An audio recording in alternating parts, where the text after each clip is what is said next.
Welcome everyone to our free GAMSAT webinar 11 of the series. We're getting close to the September GAMSAT.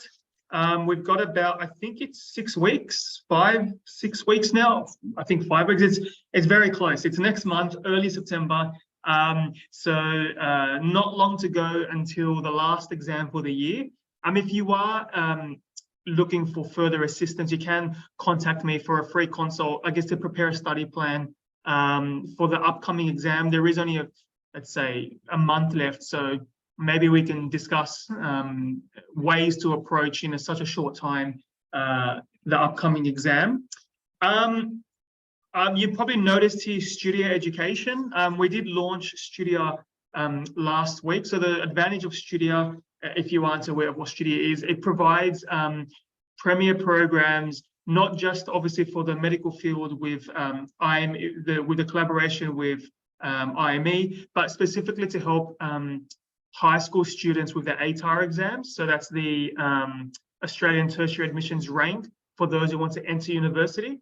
But the advantage of Studio is because in a post-COVID climate, we're going to have in-person classes in schools, here at our headquarters in the Gold Coast, and in tandem with the Institute of Medical Education, we're going to be providing courses, programs, not just for university entry, but also medicine entry for the UCAT GAMSAT interview pathways. So you will be seeing Studio around, seeing this logo. If you have any friends, family that are currently sitting their final exams for high school, the final exams are coming up, let them know about Studio because we can definitely assist them with entry into medicine via the UCAT pathway and entry into university via ATAR scores. But in saying that as well, next month is also a big month because medicine interview offers come out, I think, end of August, and the interviews are in August, September, October. So I do implore you to please start preparing now. I know your offers come out in a month, but if you prepare once your offers come out, it's too late because you only have like 2 weeks to prepare. Start preparing now. Ideally, I say students should probably be preparing 2 or 3 months in advance. But please, the reason why I say that is because a lot of questions you may get in the interviews may relate to current medical questions, for example, or ethical questions about, let's say, abortion or smoking, or what else do we have? That's big. AI for genetics and reproduction, body autonomy, euthanasia. There's a lot of questions that you need to be up to date with.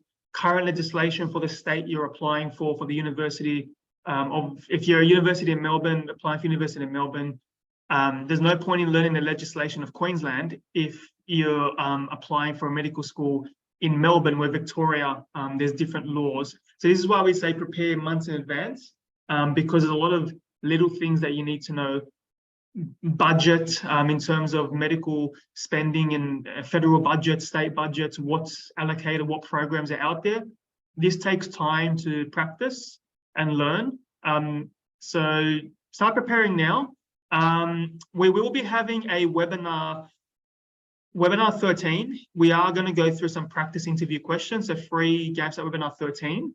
So that's going to be September 14. By that time, it will be too late, but that's for the students who did receive offers and need some last-minute practice. So we do provide, Institute of Medical Education does provide interview mentorship program for those who are serious about preparation. And the reason why it's very important to start preparing now for your interviews, because a lot of students spend years preparing for the GAMSAT, but only 2 weeks for the interview. But the interview is worth 50% of your admissions offer for medical school. So why would you spend 2 weeks for something that's worth 50%, but years for your GAMSAT, which is probably only worth a third, 33%? So think about that.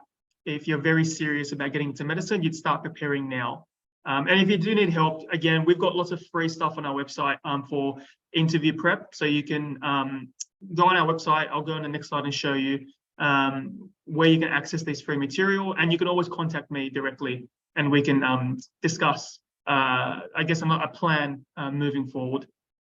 So today's session is going to focus on Section 1 social commentary graphics and Section 3 renal physiology. So today's sessions hopefully won't be as heavy as the previous sessions were in terms of mathematics and a lot of the rigmarole and stuff like that. But it doesn't mean that they're not just as important. It's just that the GAMSAT doesn't just talk about extreme mathematics and chemistry and biology. Sometimes they do give you questions that are masqueraded as easy questions, but a lot of it is how you read between the lines and how you don't get tricked. So we're going to go through that today and make sure that when you do set the GAMSAT in 5 weeks' time, you don't fall for that trick. So just the workshops we are going to be providing, so the in-person workshops for interviews. We are going to have an in-person workshop here in the Gold Coast on the 26th of August, so that's a Saturday. And we're going to have a virtual workshop on Friday, the 8th of September. So that's 26th of August for in-person in the Gold Coast and 8th of September for virtual. If you're interested, let us know, contact us. We can give you more information, or just go on our website and we can give you more information about that. And just what I'll explain actually in the next slide is that we do have a new home for the pre-medical courses and programs. They're just going to be found on the Studio Education website. It's just that because it's better to have them in one place. So Studio can encompass all things undergrad, postgrad, medicine entry. So you can find them on studio.com.au. I mean, you can still find them on imemedical.com, but we'd want to push people onto the Studio website because you've got more free resources for other things, and they're more relevant to you because you're not a medical professional just yet. So IME Medical has a lot of medical professional information and courses and programs, whereas Studio would have a lot catered towards undergraduate, postgraduate, pre-med students. So you can still search Institute of Education or Studio Education on Instagram or TikTok, and you can find a lot of information there and cool free material on, I guess, pre-med stuff. Sorry, my camera is acting up. Hopefully it doesn't look like I'm speaking. Hopefully, yeah, because I think the words are going faster than my mouth, but that's just the camera. It's not some visual effect. So you can, if you want, come meet us in person here in the Gold Coast, have a chat with us and discuss your pathways into medicine. So Section 1, social commentary, graphics, and Section 3, renal physiology. And at the end, we'll go through a couple of questions you might have regarding your entry. So, okay. What we'll do is, I think for this section, we're going to have 2 questions. Generally for GAMSAT Section 1, you've got, I think it's 62 questions in 100 minutes, I think it is. So it's about 1:30, 1:40 per question. This year, you would have noticed if you have sat the GAMSAT this year, the perusal time is included in your time taking, so you can just start the exam straight away. So it is about 1:30, 1:40. So what I'll do is I'll give you about 3 minutes 10, let's say 3 minutes 10, 3 minutes 20 to answer these 2 questions, and then we'll come together. So your time, so to Ramshat and Jeremy, your 3 minutes and 10 seconds. Actually, I've got a poll. I just remember to have a poll that you guys can attempt. So you can start the poll now, and I'll start your time. So 3 minutes, 10 seconds, starting now.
We have about a minute to go. Don't forget to put your answers into the poll if you can, please. Again, it's anonymous, so I wouldn't know who put their answer in.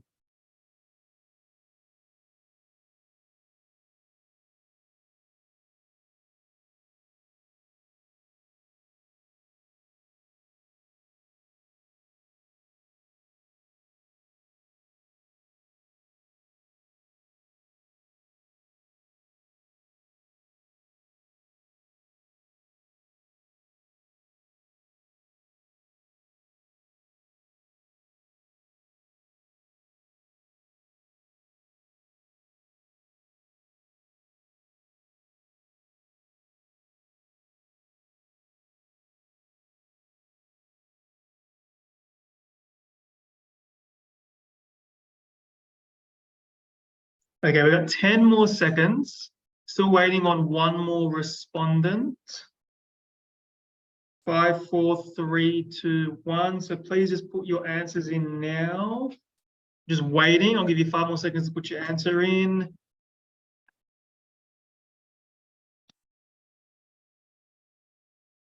I'll end the poll. I'm going to end the poll in 10 seconds. 9, 8.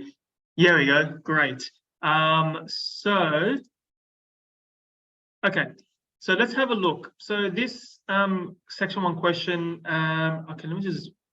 Sorry, I've got so many open squares. Open boxes here. Let's read. So it says the following images were created by a sociologist as part of a critique of the methods and conclusions of a study investigating the differences in staring behavior in infants.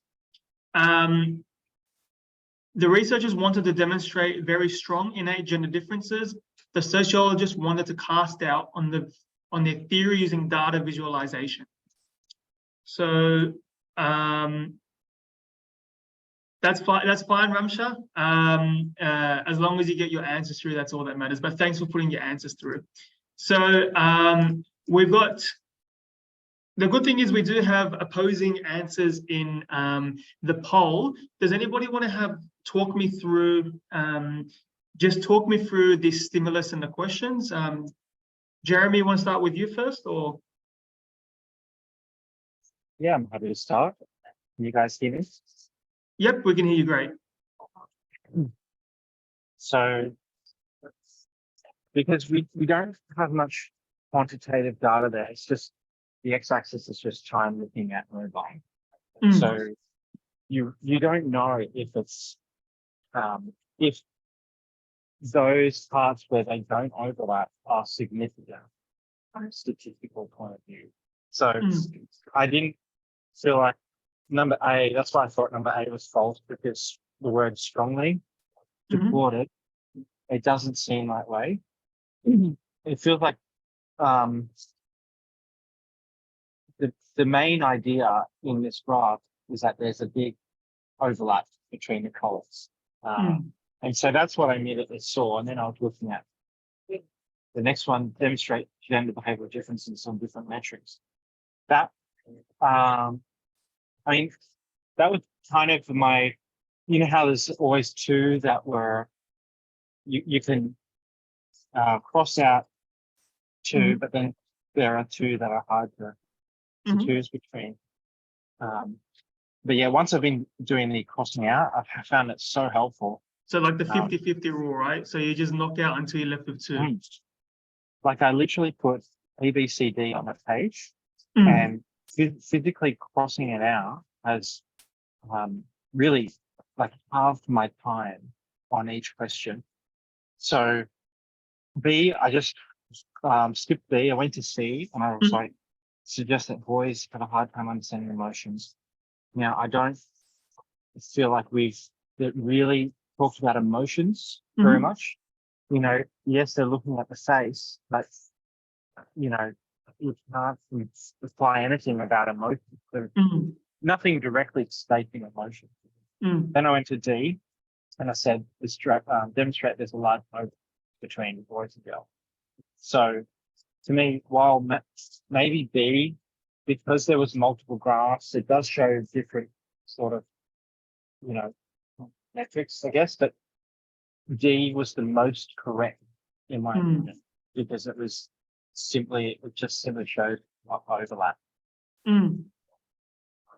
That's great analysis, Jeremy. We'll just get Ramsha's thoughts before we reveal the answer. Ramsha, can you give us your thoughts on this question one, and I guess your thoughts on the stimulus in general? Yeah, so first of all, I was just reading the questions just while Jeremy was talking, because I just stopped my car and quickly read it and then just put That's my fine. answers quickly. So yeah, I eliminated C straight away because it's not talking about any emotions, and if we, let's say, choose the answer, that's just us assuming that is not even given in the questions, like about the emotions at all.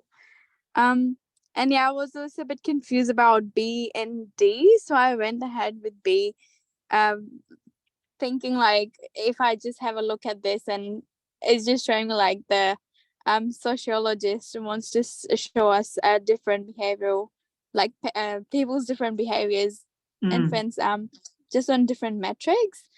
But yeah, as Jeremy said, I think D could have been an answer as well. But again, like, yeah, I was a bit confused, so I just straight away went for B and not having enough time. So That's all right. The good thing is, if we just take a look here, what's consistent with both these graphs? What's the most consistent thing about both these graphs? I mean, this is open to both of you, Ramshaw and Jeremy. What's the most consistent when you look at these two figures? What is it that stands out straight away? I mean, in my opinion, like both are the opposite. So let's say like the first one is saying looking at mobile, and time looking at faces. So like boys are looking more at mobile, so they have less time spending on faces. Like it's but my which boys? So this is the thing. This is where the trick comes. So it makes it look like boys have more time and boys have looking at mobile and boys have less time looking at face. But the trick is you can see it's an overlap. So they're both overlapping. I think the big giveaway here is that they're both overlapping, which suggests that if you look here, for example, figure one, time looking at mobile, both girls and boys, it's a very vast difference. It's like it's in terms of number of infants, it's definitely very vast, but there's boys and girls over some sort of x-axis, but there's an overlap. So you can see that it kind of leads into question two, which we'll go through in a second. But you can see that the behavior overlaps between genders. So which kind of does suggest that the answer would be D. But if we're saying the answer is D for one, what would your argument be for the answer for two then? So it says here, which of the following would provide support for your answer to the preceding question? So which one of these would support the answer for D? So based on this knowledge, which A, B, C, or D would support D? C would be my option. So you've got C. How about you, Ramsha? I'll give you a couple of seconds. Just have a read and see which one would support this.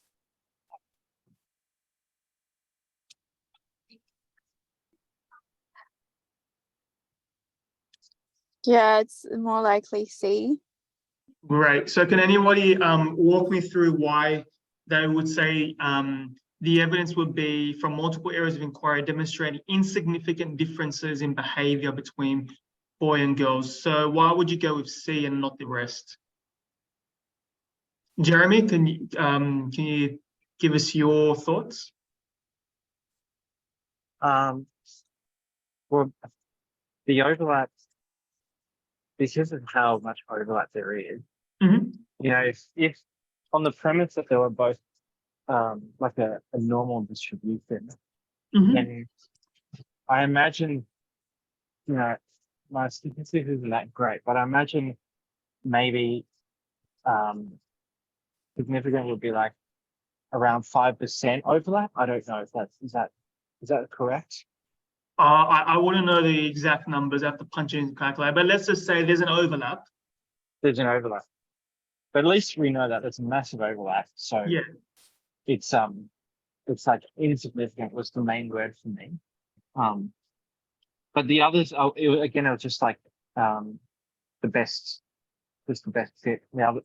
crossing it out. So showing strongly.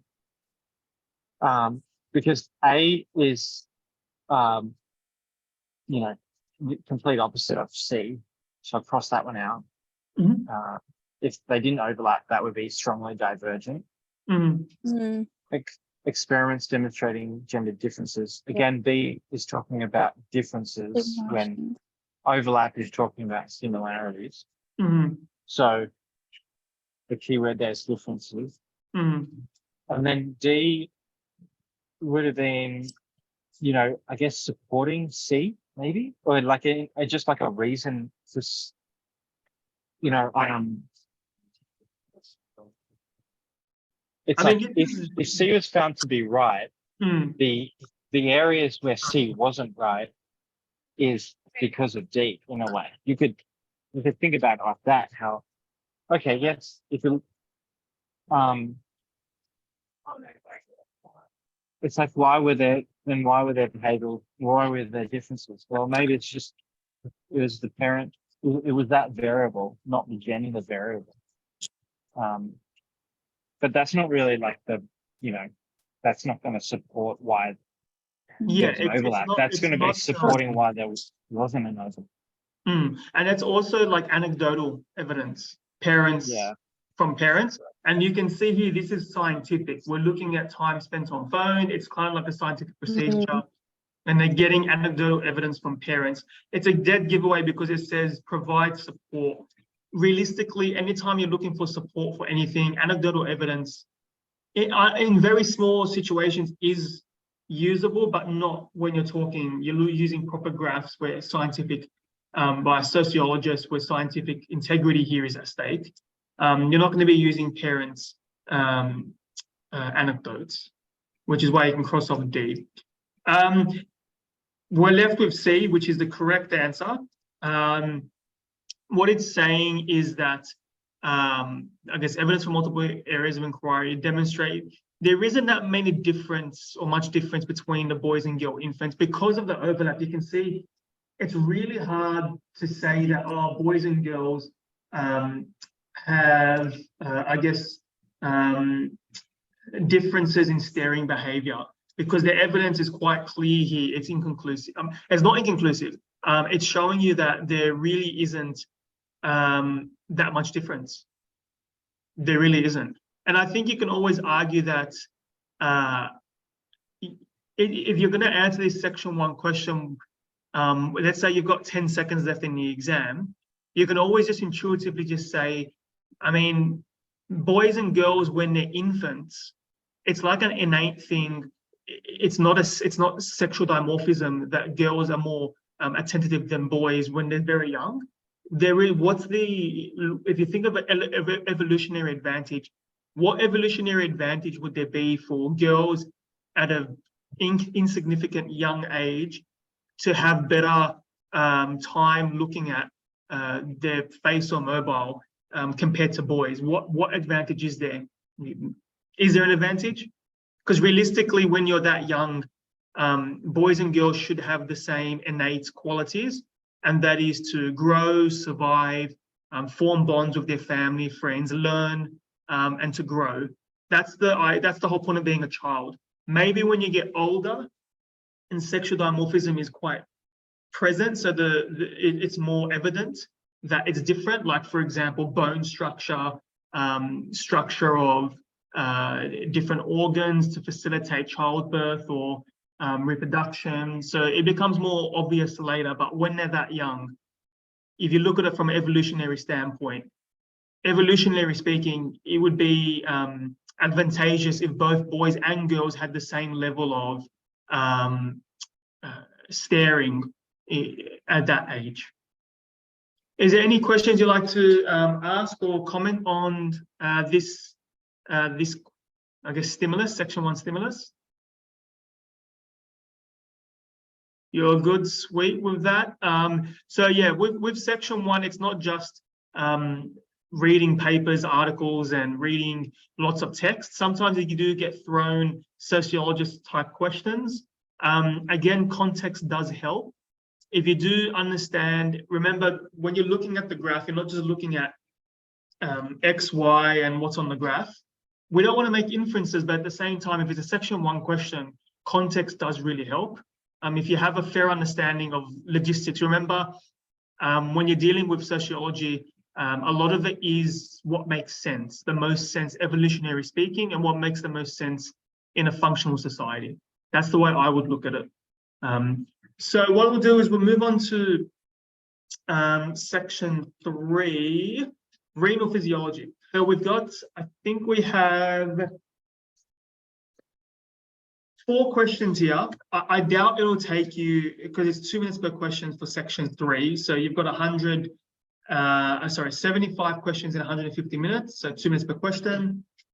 But this sort of question, it shouldn't take you 8 minutes, based on the fact that it just requires you to be able to read carefully, read the graph carefully, and don't get confused with the words you're reading in the question as well. For those playing along in the session today, I'll start the poll. You can just answer all the questions in the poll instead of me changing to the next slide. But those playing along at home, there's also here, you can pause the screen here as well, these two. So you've got 1, 2, 3, 4. For those playing along in the class today, I'll start the poll. All 4 questions are on the poll, so you can just put them into the poll. But at the 4-minute mark, I'll move on to the next 2 questions.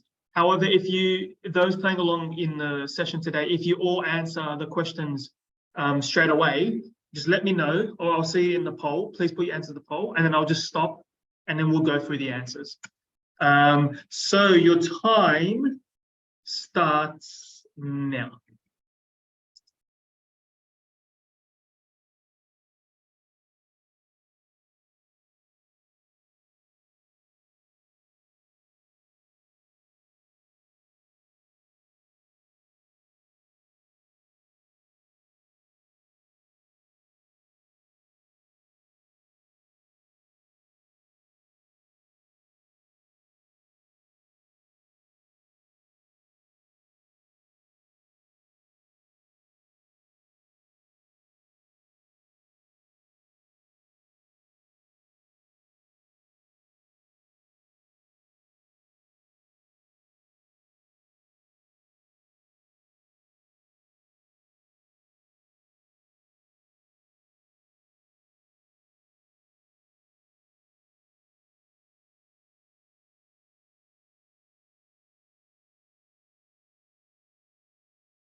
Whoops, I'm sorry, I didn't actually let me just start the poll, sorry.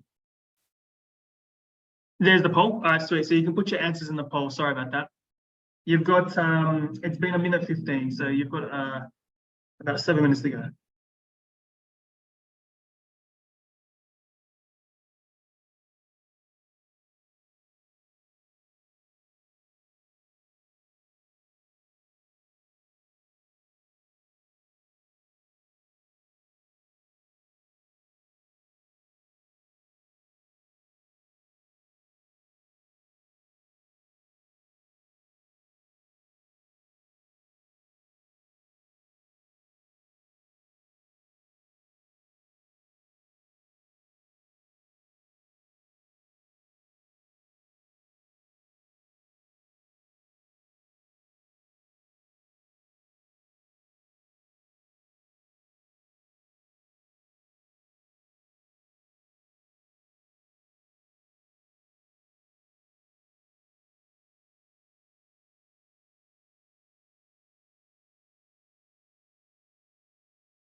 Okay, so 1 more minute and we'll go on to the next page.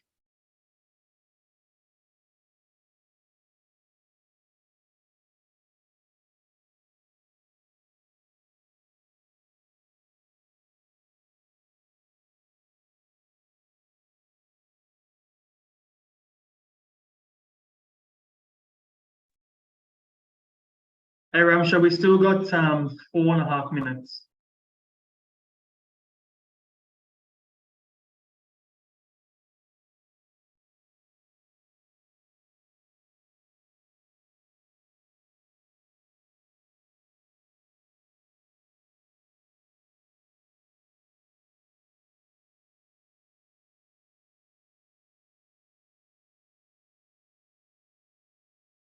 I jumped the gun there. So we've got 5 more seconds. I'm going to flip to the next page, and you have 4 more minutes to go.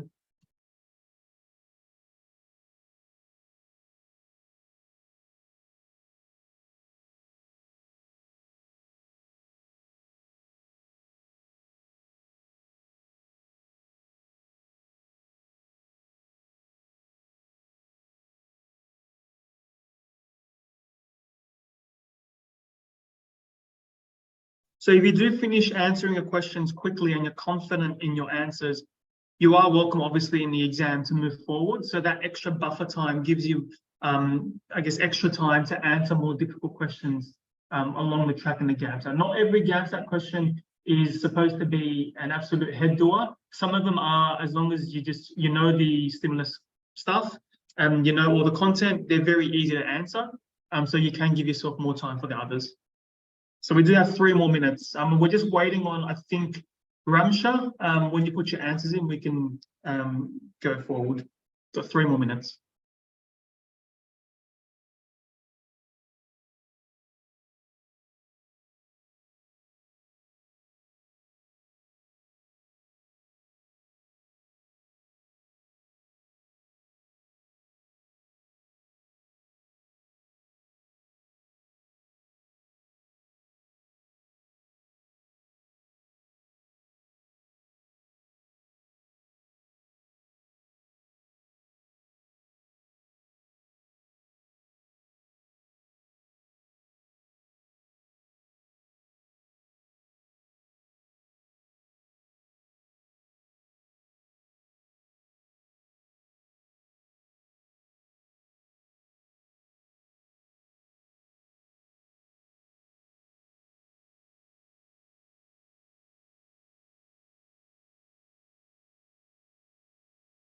Two more minutes, so you really should be on the last question now, question 4.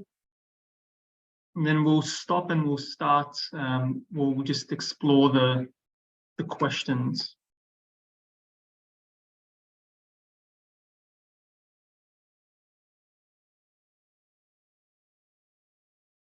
Okay, great. Looks like everybody's participated. For those playing along at home, you do have 1.5 minutes to go, but I will just stop for those in the session now, so we can go through the answers, but you can pause the screen and keep going if you like. So let's just have a look first at what we're looking at before we dive into some analysis. It says here, diuretics are commonly used to treat hypertension and heart failure. The renin-angiotensin-aldosterone system. Now, if you don't know what this system is, I strongly implore you to go back and learn it, because if you don't know what the RAA system is, your study needs to get picked up a bit, because this is a very important physiological system in your body that controls the release of hormones that control, I guess, your blood pressure.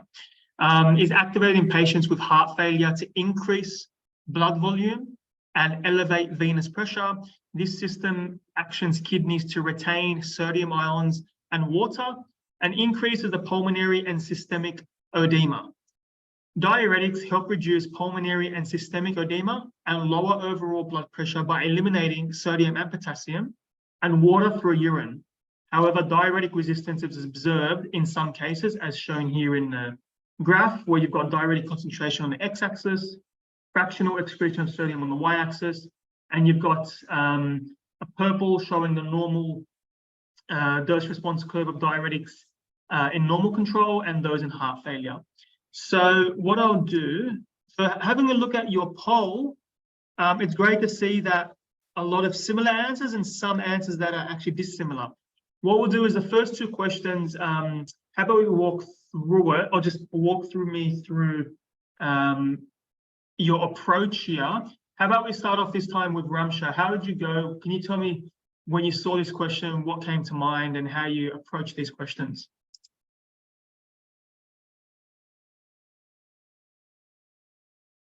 Hey there, Ramsha? Hello, can you Yeah, hear me? there you are. Yes, sorry, there you are. Yes. So please talk us through. Yeah, so like so first I'm thinking of the effect of diuretics. So they get rid of water, sodium, potassium. So the side effect obviously from the list would be hypokalemia, which is low potassium, because obviously they help get rid of potassium ions. Hypoglycemia and hyperglycemia is not relevant because that's about glucose and there's nothing to do with glucose. And like from like theoretical knowledge, like we don't excrete glucose in urine unless diabetic. So yeah, that's how I went for C. That would be the side effect for So that's so for general diuretics, we see here in the stem, it says that the diuretics help reduce edema by eliminating sodium and potassium. And we know obviously if you're going to eliminate potassium, you're going to have lower levels of potassium in the system, which means you're going to have hypokalemia, which is correct. So hypoglycemia and hyperglycemia, that's what you correctly said as well, is involved with sugar, and we're not diuretics themselves. The primary targets are sodium, potassium, and water. So not necessarily sugars. So C is correct. What did you get for 2? How did you approach? So this one is specifically now the adverse side effect of potassium sparing diuretics on the non-diabetic patients. So what did you make of that? I went with D, hyperkalemia, as now we are using potassium sparing diuretics, which means it's not going to be getting rid of potassium ions, but like let's say sodium and water. So there's going to be more potassium in the body. So hypokalemia, and again, glycemia are not relevant also for non-diabetic. So similar theory. Great. So perfect. So you're definitely correct there. So great analysis. I mean, you are a nurse, right? So you should hopefully yeah. If you don't know this and you're giving patients the wrong drugs, and that's concerning. But it's fantastic. I mean, I'm not APRA, but if I was APRA, the board giving you registration, I'd give you 3 thumbs up. So great work. Jeremy, do you want to add to that? Any comments on how you approach these on these questions? I don't have to say that I went along the same thought process. So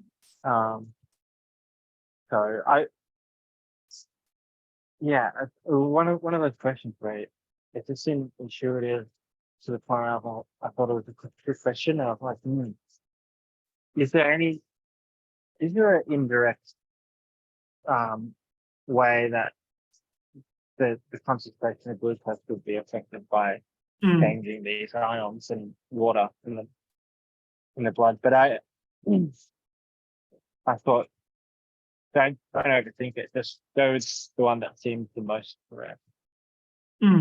Great. So now I'll leave you there, Jeremy. So can you just walk me through 3 and 4 now? This is a good one because based on the audience members today, it was 50-50 on your answers. So somebody is correct and somebody's incorrect. But again, it's not about who's right and wrong, but it's nice to see a good mix because it means we get to learn something about why we went different paths. So can you walk me through? So question 3, Jeremy, says in diuretic resistance, patients with heart failure require a diuretic concentration that is. So how did you go with this one? Well, I thought, okay, heart failure, we're doing generally the opposite. We counteract with, we're doing the opposite to diuretic. As in you know, it was like,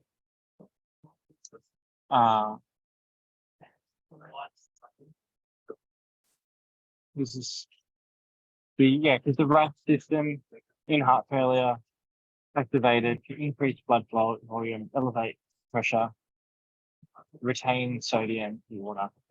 So it's doing generally, in my mind, the opposite to the diuretic. So I thought, okay, if it's doing an opposing force, then we have to add more of the diuretic to counteract that. Yeah. But I went over and to push them out exactly half. I feel like that there was no way that seemed very specific to get an actual half. So I couldn't understand why there was an actual where you get half equal to normal patients. So that was a clear no for me. And then it was between higher or lower, and I thought, okay, well, yeah, because we're trying to counteract and opposing force is higher than normal patients.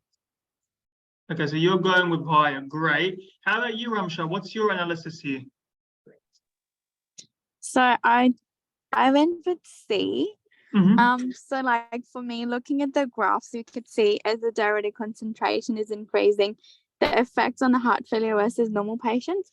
So then I sort of analyzed it in a way that if a heart failure patient, but it's he or she is resistant to diuretic, then maybe increasing into the same level as the normal patient might give them the same effect. So then I went with C, and that's sort of our head. So you said the concentration would be increased? Yeah. So would that then mean because I think you've got the right explanation. I just think you're picking the wrong answer. Oh. You've got maybe I can explain that's why because you're explaining it correctly, and then you're saying C, but I'm like, you're explaining it correctly. So look, let's just look at, so this is open to Jeremy and Ramsha, both of you right now. Can you just tell me which graph is shifted? So the heart failure graph, is it shifted left or right from normal?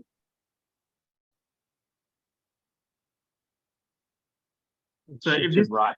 Yep. So you can see here that it's shifted right.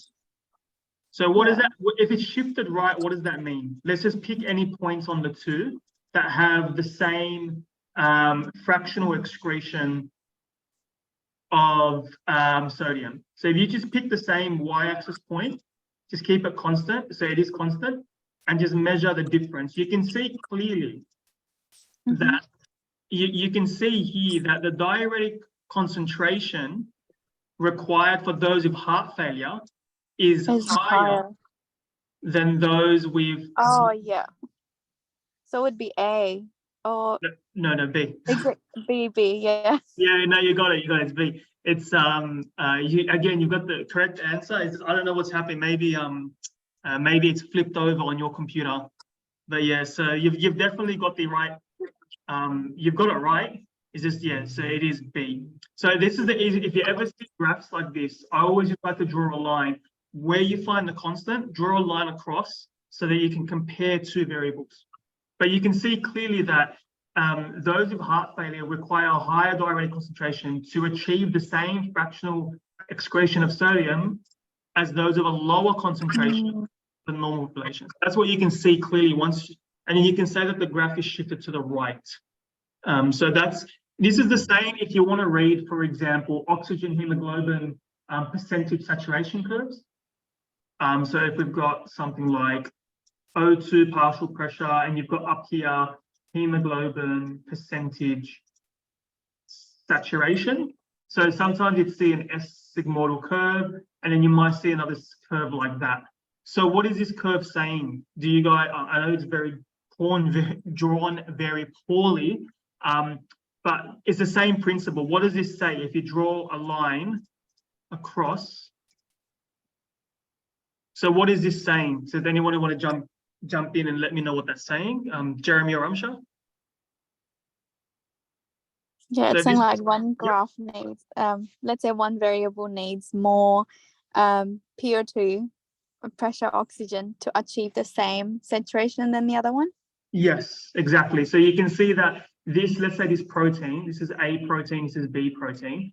A protein requires a lot more oxygen to saturate the same amount as B, which also means if you're shifting this to the right, what does that mean in terms of oxygen's binding to, which one is harder to have oxygen to bind to, B or A, protein B or A?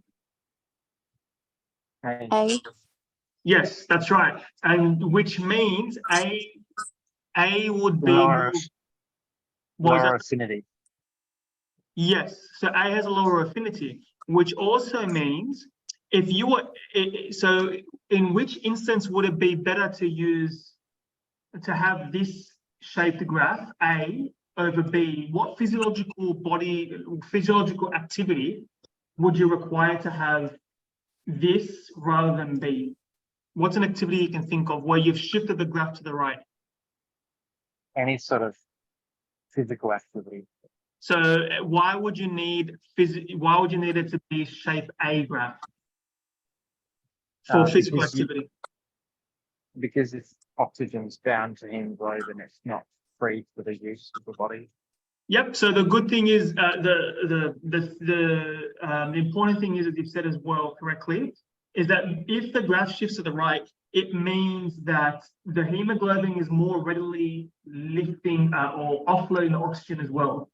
Because if you had over here where it's tight, it's just a small amount of oxygen is going to saturate the hemoglobin as much. It's not going to give off its oxygen. Whereas over here, you can see because it has a high dissociation constant, so the KD over here is going to be high, which means it's more ready to offload the oxygen.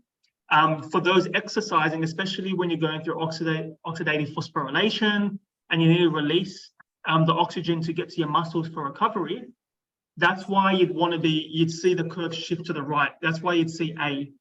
So this is something to think about as well. This is something to think about when you're dealing with oxygen hemoglobin curves. I think you've just said as well, Jeremy, temperature shifted to the right. That's true.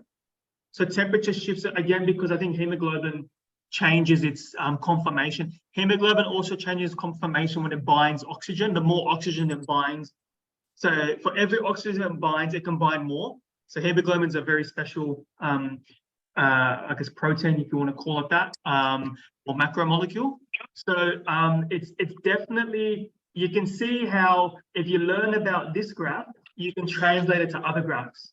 So GAMSAT becomes easier when you start realizing that a lot of trends are similar because they're based in the foundational chemistry, biology principles. In this instance, we're using dissociation constant. Over here, we're using just IC50 or that's exact effective EC50, effective dose 50. We're using those pharmacological principles, but it's a similar principle. And yes, correct, Jeremy, acidic pH does also shift the graph. I would learn, if you're not confident in this oxygen hemoglobin graph, I would learn it as well, because I've seen a few exams in the past, or just exam practice questions ACER release that harps on this sort of thing. So keep that in mind. So it might be important. So just question 4 now.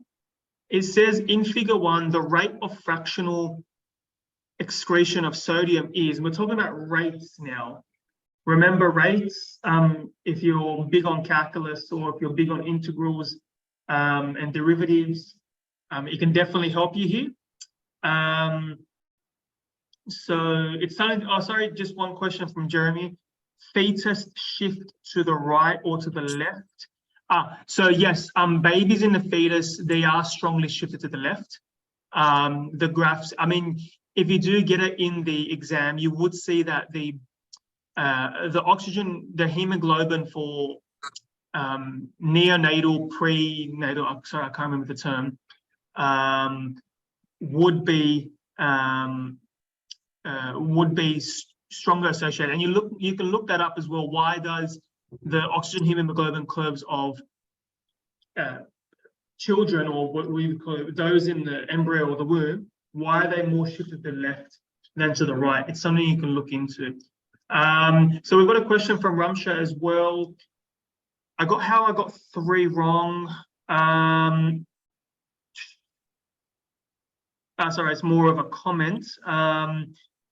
Yes, thanks for that self-reflection, Ramsha. It's always good to self-reflect. Now, the reason why we have these questions is because I can guarantee you now, when you go into the GAMSAT, when you do sit your next GAMSAT, you're going to remember this and say, hang on, I made this little blip when I was practicing. I don't want to make this little error again. And you're going to make sure you never get it, you never have a mishap again. So just to read it quickly. Yeah, so great. So it's great that you've self-reflected there, Ramsha, and you've got to the right answer, which is great. So in saying that, can you please lead me into your answer for question 4? How'd you go, or just not just your answer, your rationale for question 4? So the rate of fractional excretion. So Ramsha, how'd you go with that one?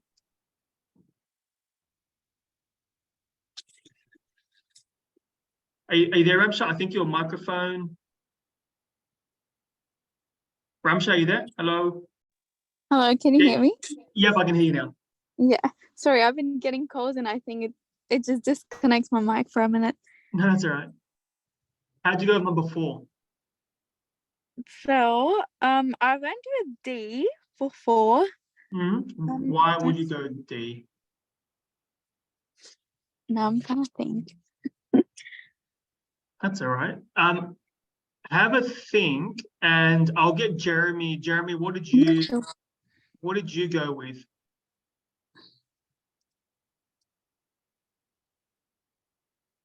Jeremy, sorry, I think you're on mute as well. Yep. How'd you go with 4? What did you come up with? Well, Because I know you said that you didn't look at the graph for the last 2 questions. So I think I'm making you look at the graph now. Yeah. So I saw, really, until I saw both patient groups, I was like, what are the patient groups? I looked at the text and I didn't look at the graph. And then it was only for the very last second, I was like, oh, they're the 2 patient groups. Like, I think, unless they're talking about the resistant. No, they are. Well, the normal and the heart failure patient, they are the patient groups.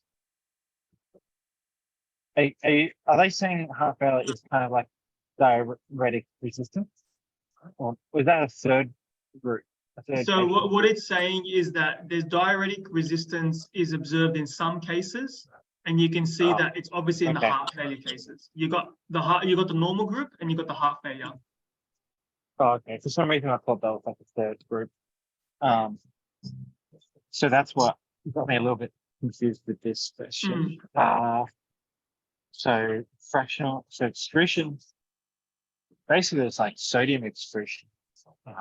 And then, looking at on the table, you can go, all right, at a certain diuretic concentration, then the excretion of sodium is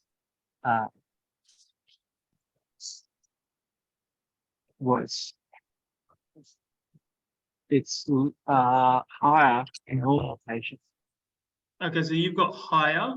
Ramsha's got impossible to tell. So just before I go switch back to Ramsha, can you explain to me why you're saying higher? Are you talking to me? Yes, Jeremy. Yes. Yeah. Well, so I said higher. Mostly it was just, I was just trying to think about it, what made sense to me. And I was like, okay, if comparing a group that would be, I was thinking about the diuretic resistant, so like comparing that group with the normal patients have a greater effect from the diuretic. So more like a higher, like the excretion would be higher because they're affected more by the diuretics.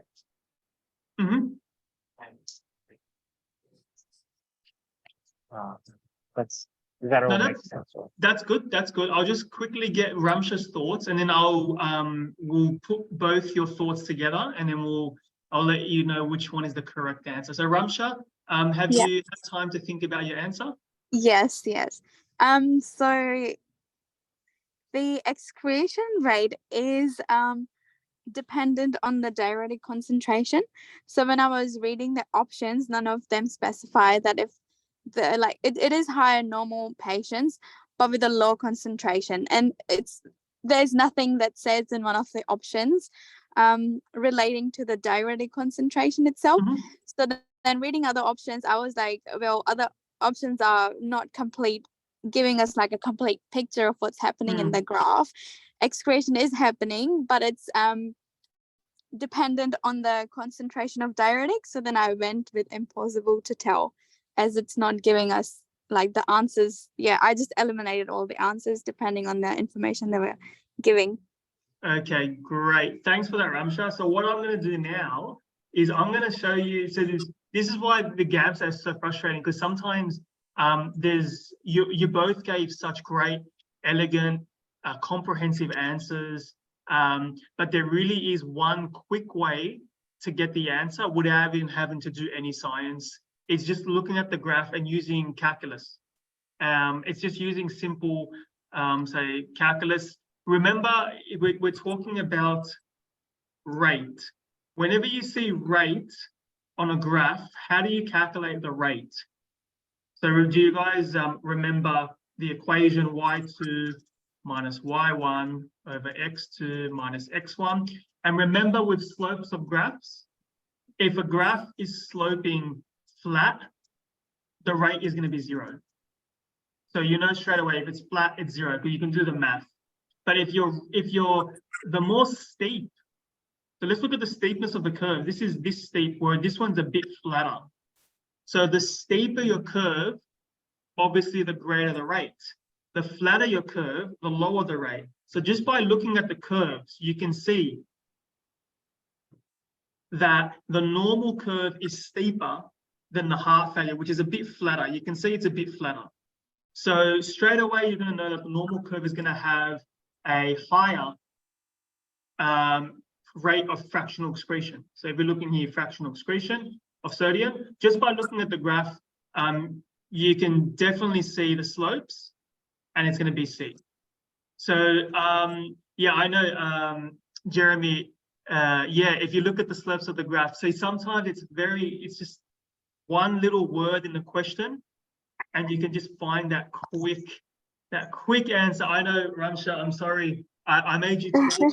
You gave like a Nobel Prize laureate winning speech, and I just let you talk until I just gave this. It's like that guy that comes out of nowhere, steals the thunder with, you know, his little simple design, you know, and it just wins the competition. But no, the good thing is you both had, you thought about your answers with correct science. And sometimes that happens in the GAMSAT. You might get another question in the GAMSAT, and then you're like, the quick, easy look comes to you and you get it. It all comes down to practice.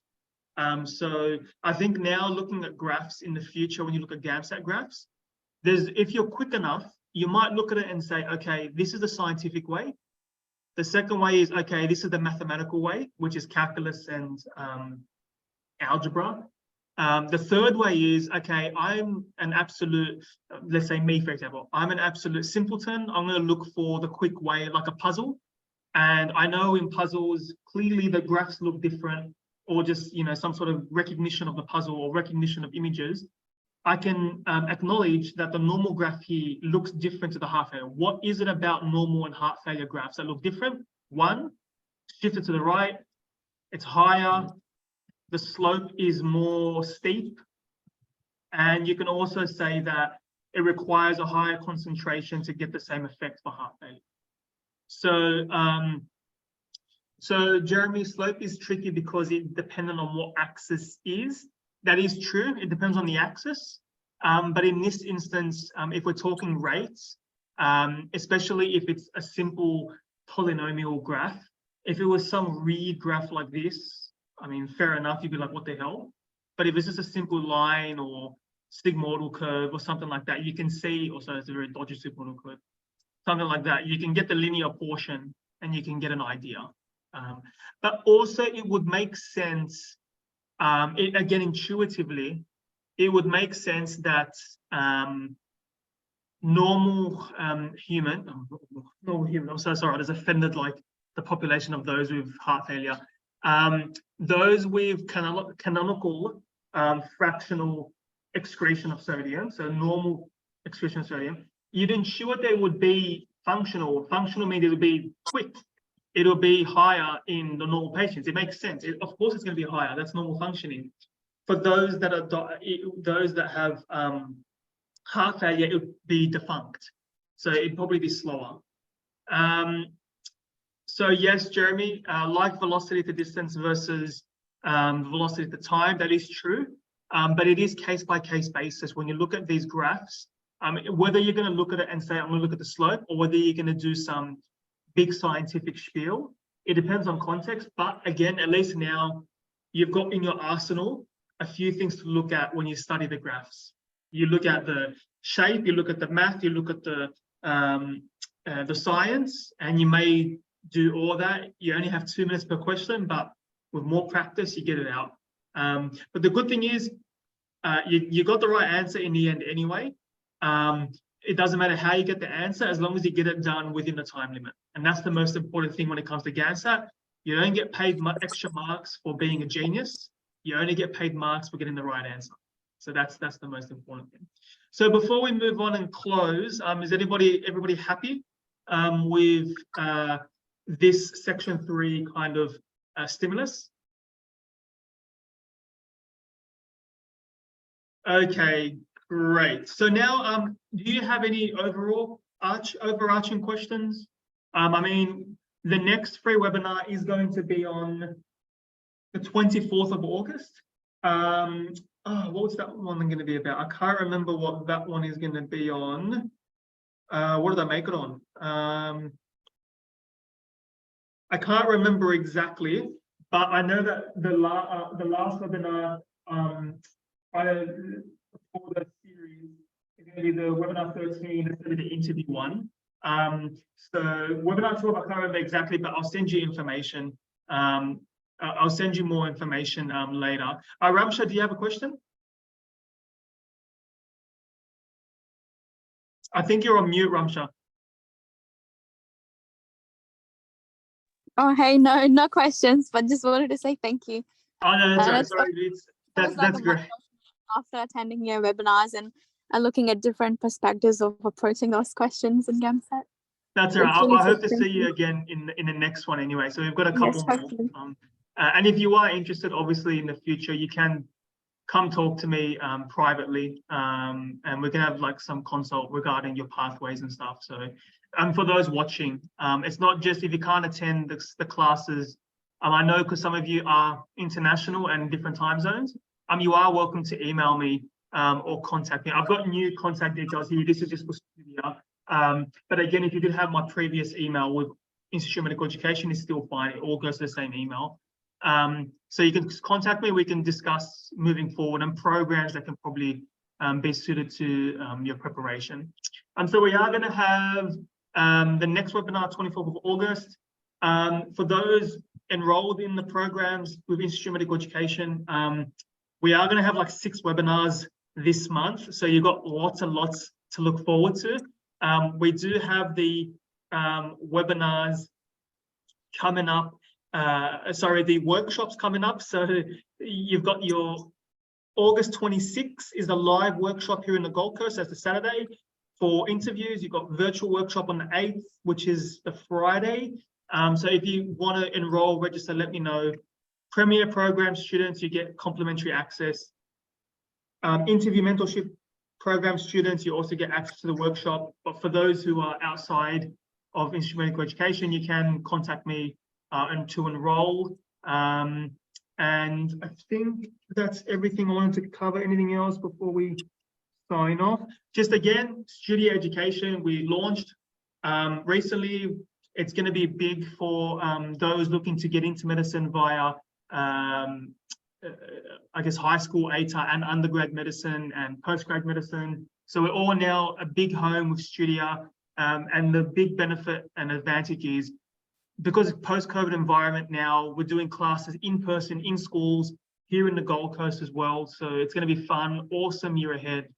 So before we sign off, any last questions?